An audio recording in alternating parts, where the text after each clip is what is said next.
Nadia Khan thought she had found peace in her marriage to Amir, but when loneliness led her into a forbidden affair with his father, Khalid, their secret passion spiraled into betrayal, violence, and a murder that would shatter their entire family forever. Nadia's story began like many others, an arranged marriage built on duty, family reputation, and quiet expectations. At 29, she had learned to play the role of the perfect wife, modest, obedient, and patient. Her husband, Amir, was 10 years older and worked as an accountant for a shipping company. He was kind but emotionally distant, always busy, always tired. Their relationship lacked passion, but Nadia accepted it as part of life. She lived in a shared home with Amir's parents, a place where every wall carried echoes of tradition and unspoken rules. Among all the people in that house, it was Amir's father, Khalid, who seemed to notice her the most. Khalid was a retired army officer, disciplined, composed, and commanding. In the neighborhood, people respected him deeply. He was the man who led morning prayers at the mosque and helped neighbors in need. Inside the house, however, his authority was absolute. Even Amir seemed to shrink under his father's stern presence. Nadia, in her early months of marriage, feared him. He watched everything: how she dressed, how she cooked, how she spoke. Yet over time, his demeanor toward her softened. He began offering compliments disguised as fatherly approval, and she mistook his attention for kindness. When Amir's work hours grew longer, Khalid's presence became a strange kind of comfort. He would often sit in the courtyard while Nadia hung clothes to dry and talk about life, faith, and responsibility. Slowly, she stopped avoiding his gaze. She found herself drawn to the way he spoke, confident, experienced, almost magnetic. The loneliness that had quietly built in her heart found an outlet in these small moments. They were wrong, she knew, but the line between respect and desire blurred too easily. It started with harmless gestures, a shared cup of tea, a compliment, a personal, a glance that lingered too long. Soon, Khalid began finding excuses to be near her. He would offer to help with chores, or pretend to check on her well-being when Amir wasn't home. One afternoon, as the summer sun glared through the window, the barrier finally broke. What began as an accident, a touch of the hand, a look too deep, turned into something dangerous. From that day, their relationship crossed into forbidden territory. The affair took root quietly, hidden beneath layers of routine and secrecy. Khalid became possessive, protective, and increasingly bold. Nadia lived in a constant state of guilt, but she couldn't stop. Every time she tried to distance herself, he would remind her of the connection they shared, convincing her that fate had brought them together. She didn't realize it then, but Khalid's affection wasn't love, it was control. For 6 months, their secret remained locked behind the walls of that house. The family continued to eat together, pray together, and celebrate occasions like nothing was wrong. But the guilt was eating Nadia alive. Each time she looked at Amir, she felt the weight of her sin pressing down harder. She prayed for forgiveness, for strength to end it, yet she was too deep to escape. What began as a secret comfort had now become a silent prison.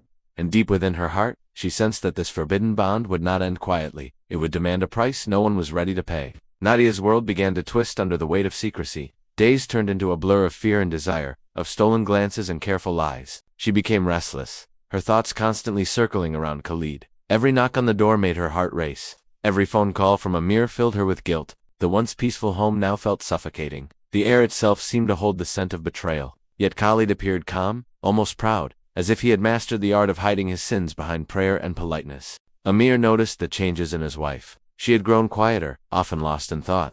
Her eyes no longer held the warmth they once did, and her smiles felt forced. He assumed she was lonely, burdened by household duties and the absence of affection. He tried to show more care, bringing her small gifts, talking to her about their future, even suggesting they move out to have more privacy. But Nadia couldn't respond the way he hoped. The distance between them had grown too wide, and every kind gesture only deepened her shame.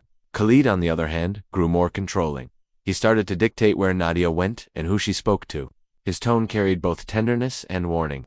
He told her that no one could ever find out, that what they shared was sacred in its own way. The more he spoke, the more Nadia felt trapped. It wasn't love anymore, it was fear disguised as affection.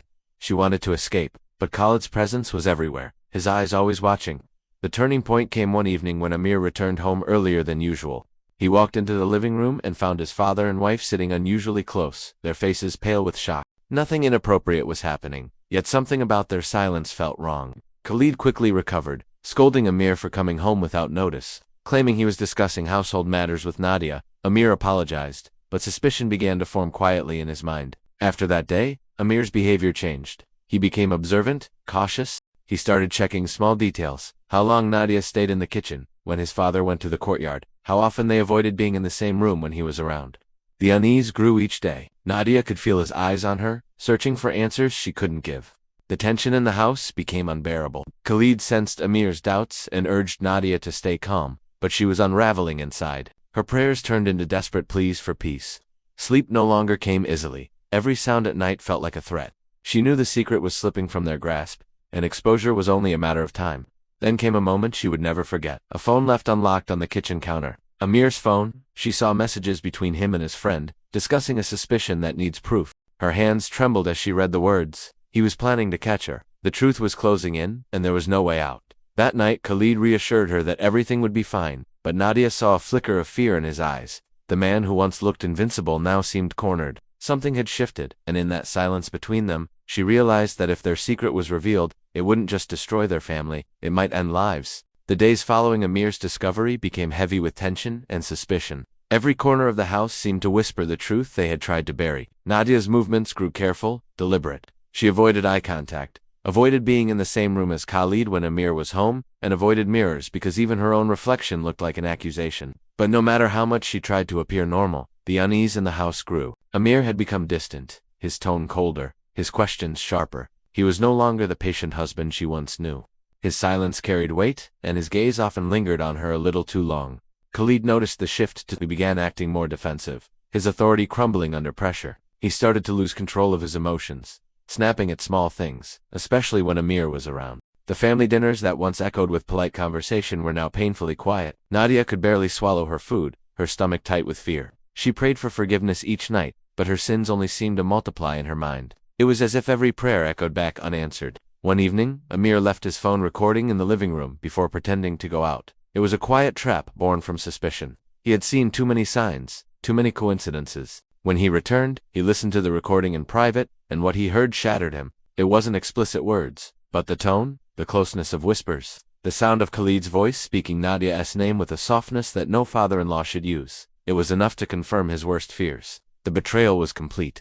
His wife and his father, two people he trusted most, had destroyed his faith in family, in loyalty, in everything. That night, Amir didn't confront them immediately. He withdrew, planning in silence. He stopped talking to Nadia altogether, and when he did, his words carried hidden venom. Nadia noticed the change but didn't know how much he had uncovered. Khalid told her to stay calm, to act natural, promising that he would handle it if Amir ever tried to expose them.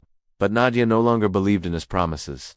She could see panic behind his calmness, the same fear she felt every day. As days passed, Amir's anger grew darker. He began staying out late, drinking something he had never done before. He became unpredictable, slamming doors and pacing the house at night. Nadia started fearing what he might do. She thought about running away, but where could she go? Her reputation, her family, her faith, everything would collapse if the truth came out. Khalid suggested that if Amir confronted them, they could deny everything and claim he was paranoid. But Nadia knew denial wouldn't save them anymore. The guilt had become too visible. Then, one stormy night, Amir finally snapped. The power went out, and the sound of rain filled the house. He stormed into Nadia's room, shouting accusations, demanding the truth. Though she tried to deny it, her trembling hands betrayed her. Khalid rushed in, trying to control the situation, but Amir's rage had already taken over. A heated struggle erupted between father and son. In the dark, glass shattered, and something heavy fell. When the lights flickered back, Amir was on the floor, blood pooling beneath him, eyes wide open in disbelief. Nadia froze, unable to scream. Khalid stood over his son, shaking, a metal candle holder still clutched in his hand. What had started as a desperate secret had turned into murder. The sound of rain outside drowned out the silence of horror that followed. They both knew there was no turning back now. Nadia stood motionless as the rain beat against the windows, her breath caught somewhere between a gasp and a sob. Amir's body lay still on the cold marble floor, his eyes open, reflecting the dim flicker of the light bulb above. The metallic smell of blood filled the air, mixing with the scent of damp air and fear. Khalid dropped the candle holder, his trembling hands streaked with red. For a moment, the house was silent except for the storm raging outside, a storm that seemed to echo the chaos inside their hearts. Khalid was the first to move. His voice was low but steady, commanding Nadia to help him. She couldn't think. Her mind had gone blank. She obeyed him like a puppet, not out of loyalty, but from pure terror. Together, they dragged Amir's lifeless body to the storage room behind the courtyard. Every scrape of his limbs against the floor echoed through the dark hallway, a haunting sound that would stay with her forever.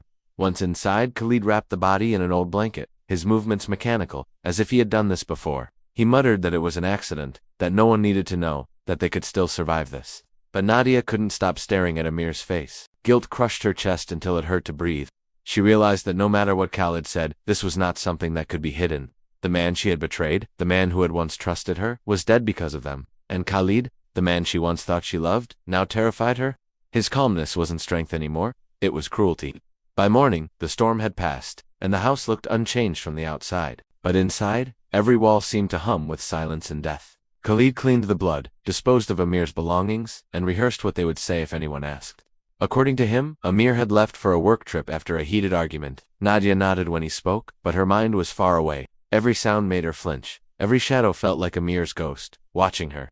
2 days passed before the first knock came. It was a neighbor asking about Amir, saying his office had called to say he hadn't shown up. Khalid maintained his story smoothly, saying Amir needed space and had gone to a friend's house. The neighbor left, but doubt lingered in her eyes. That look planted a seed of paranoia in Nadia's heart.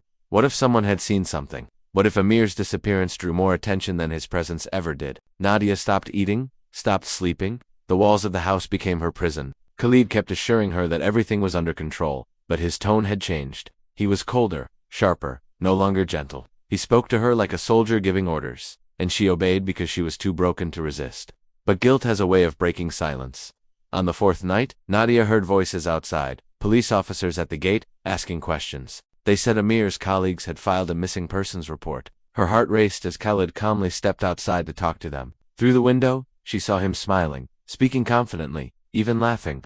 But one of the officers noticed a faint red stain on his sleeve. The smile faded from Khalid's face. When the officers left, he returned to the house furious, accusing Nadia of being careless, of not cleaning properly. His anger frightened her. She realized then that the man standing before her was not the same father-in-law she had once admired. He was a murderer, and she was his accomplice. And as much as she feared him, she knew one day he would turn on her too. Nadia's world had become a waking nightmare. Every hour felt like punishment, every sound a reminder of what lay buried behind the courtyard wall. Amir's disappearance had become the talk of the neighborhood.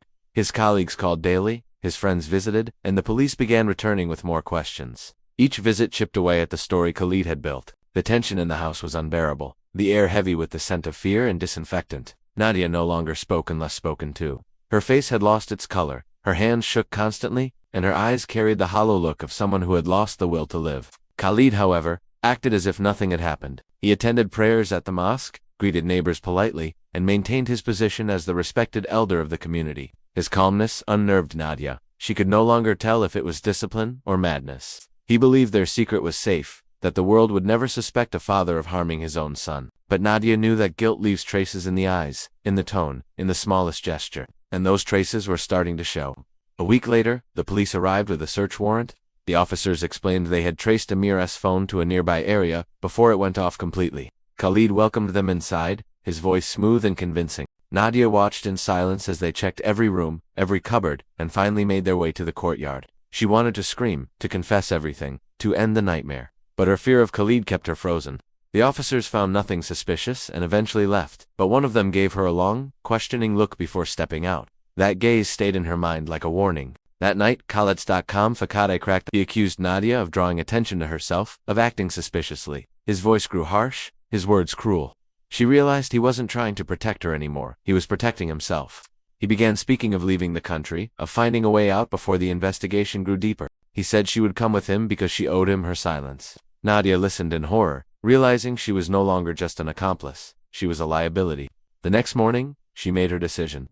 For the first time in months, she acted without Khalid's control. When he went to the mosque, she packed a small bag and walked out of the house. Her steps were shaky, her heart pounding, but she kept walking until she reached the police station. Her confession came out in broken pieces. The affair, the fight, the murder, the cover-up. At first the officers didn't believe her. It sounded too monstrous, too shameful. But when she led them back to the house and pointed to the place behind the courtyard wall, they found what remained of Amir's body. The news spread across the city like wildfire. A respected man, a retired officer, exposed as a murderer, a daughter-in-law who had been his secret lover, a home that had hidden sin and death under its roof. The shock rippled through the community, leaving people speechless. Khalid was arrested that evening at the mosque. He didn't resist. He didn't deny it. He simply stared at Nadia as the officers led him away, his expression cold, as if she had betrayed him, not the other way around. In the days that followed, Nadia remained in custody, her face pale and drained. She gave her statement repeatedly, each time reliving the nightmare. The police confirmed that Amir had died from a single blow to the head, an act of rage, not premeditation. But that didn't ease her guilt. When reporters asked her why she didn't stop Khalid, She said quietly that she had stopped being alive the day she betrayed her husband. The trial that followed shocked everyone. Khalid showed no remorse, claiming he had done what any man would do when provoked. Nadia was sentenced for helping conceal the crime, though many argued she was as much a victim as she was an accomplice. When the final verdict was read, she didn't cry. She just lowered her head and whispered a prayer for Amir, a man she had loved too late and destroyed too soon. As the years passed, the story became a haunting reminder of how forbidden love can turn into a curse. The house where it all happened was left abandoned, its walls cracked, its doors locked. Neighbors said they sometimes heard strange sounds at night, a man's footsteps, a woman's cry, and the endless whisper of rain, just like the night it all began.